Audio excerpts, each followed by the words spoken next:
can't turn back the hands of time, but as Don Jorgensen shows you in tonight's Eye on KELOLAND, one Sioux Falls man is bringing history back to life.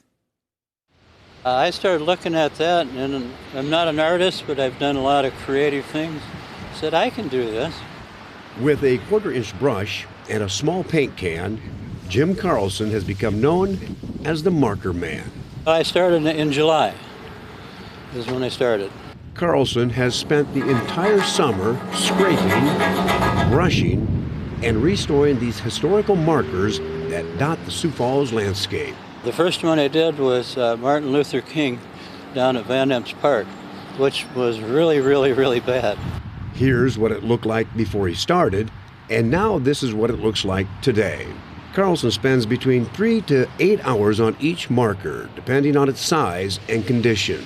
Some of them are really, really bad, and they need a whole complete coating of paint and then the gold lettering done. Some of them just a little touch-up. There are 260 historical markers in Minnehaha County. This one details the history of the First Congregational Church on 10th and Minnesota Avenue. Carlson, who volunteers his time, has restored about 40 of them so far.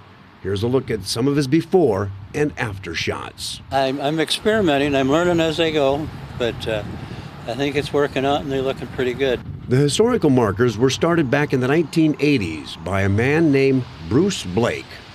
He had the idea of telling Sioux Falls' history with these markers. He wrote a book about them titled 12,000 Years of Human History. Jim knew Bruce Blake.